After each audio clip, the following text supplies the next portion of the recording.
এই অবস্থাতে কোনো জায়গাতে গিয়ে মাজার ভেঙে ফেলতেছে, কোনো জায়গাতে গিয়ে মন্দির ভাঙিয়ে ফেলতেছে, কোনো জায়গাতে গিয়ে জীবন্ত মানুষ হত্যা করে জ্বালিয়ে দিচ্ছে, সেটা কি ধর্মের শিক্ষা হতে পারে? সেটা কোনোদিন, সেটা রাজনীতিও হতে পারে না। ধর্মের শিক্ষা হচ্ছে যে দুনিয়াতে যত সুন্দর কিছু আছে সেটা ধর্মের কাজ, অসুন্দর কোনোদিন ধর্ম হতে পারে না। যে ধর্মের মধ্যে মানবতা নেই সেটা কি ধর্ম হতে পারে? কিন্তু সব ধর্মের একটা কথা, সেটা হচ্ছে মানবতা। কারণ মানবতা যদি থাকে, আমরা প্রত্যেকেই আমরা মানবতার রাষ্ট্র করতে পারবো, মানবতার দুনিয়া করতে পারবো, আমরা একসাথে চলাফেরা করতে পারবো।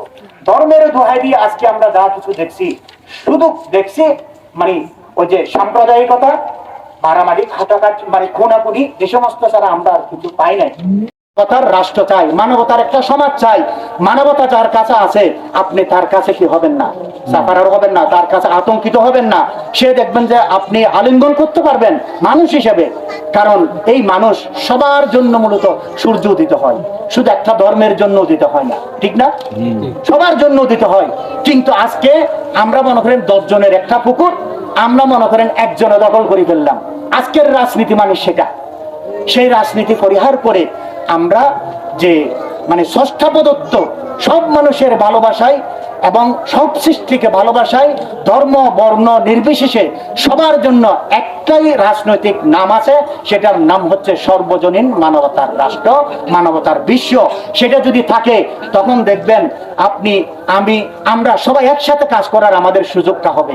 আর আমি যদি এখন ওই যে ধর্মের, একক ধর্মের ভিত্তিতে যখন আমি রাজনীতির কথা বলবো, তখন দেখবেন যে এখানে সংখ্যাগরিষ্ঠ যারা, তারা হয়তো সেটা বুক করবে। সংখ্যালঘিষ্ঠ মানুষ যারা আছে তারা দেখবেন যে আতঙ্কের মধ্যে থাকবে। আজকে মনে করেন একক ধর্মের ভিত্তিতে এখানে রাষ্ট্র হয় নাই, শুধু একটু তাদের আওয়াজটা বেশি দেখতেছি। এই অবস্থাতে কোনো জায়গাতে গিয়ে মাজার ভেঙে ফেলতেছে, কোনো জায়গাতে গিয়ে মন্দির ভাঙিয়ে ফেলতেছে, কোনো জায়গাতে গিয়ে জীবন্ত মানুষ হত্যা করে জ্বালিয়ে দিচ্ছে, সেটা কি ধর্মের শিক্ষা হতে পারে? সেটা কোনোদিন, সেটা রাজনীতিও হতে পারে না। রাজনীতি এমন একটা রাজনীতি, আমাদেরকে বেছে নিতে হবে। আমরা যেহেতু মানুষ, আমরা মানুষ হিসেবে আমাদের মানবতার রাজনীতিকেই আমাদেরকে গ্রহণ করতে হবে। আমরা যাতে সব ভাই বোন মিলে, আমাদেরকে সবাইকে মিলে মিশে আমাদেরকে ঐক্যবদ্ধ হতে হবে।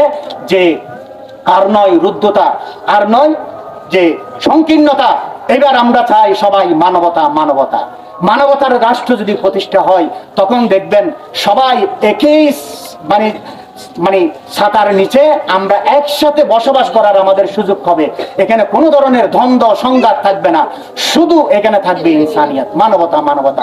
মানবতা ছাড়া মূলত কোনো মানুষের মুক্তি নেই। আপনি মানুষ, কিন্তু মানুষ দাবি করে আপনি যদি মনে করেন কোন জুলুম করেন, আপনার মানুষ হিসেবে মানুষের বৈশিষ্ট্য আপনি হারিয়ে ফেলছেন। আপনি মূলত কি হয়ে গেছেন? জীবজন্তু হয়েছেন, অমানুষ হয়ে গেছেন। অমানুষের মাধ্যমে কোনোদিন রাজনীতি হয় না। অমানুষ থেকে মানুষ কোনোদিন কিছু পেতে পারে না, ভালো কিছু পেতে পারে না। আজকে যারা অমানবিক মানুষ, সেই অমানবিক মানুষের মধ্যে কোনো ধর্ম নেই, কোনো রাজনীতি নেই, সেটা তার একটা পেশা, নেশা, খুন জুলুমের এবং সে লুটপাটের সেই রাজনীতি করে। সেই জায়গা থেকে আমাদের সব মানুষকে আজকে বাঁচানোর জন্য আল্লামা ইমাম হায়াত আজকে যে মানবতার রাজনীতি, ইনসানিয়ত বিপ্লবের মাধ্যমে আমাদেরকে এখন দান করছেন। আমরা সবাই মিলেমিশে আমরা যদি ঐক্যবদ্ধ হই, তাহলে আগামীর সমাজ হবে সত্য এবং মানবতার ভিত্তিতে।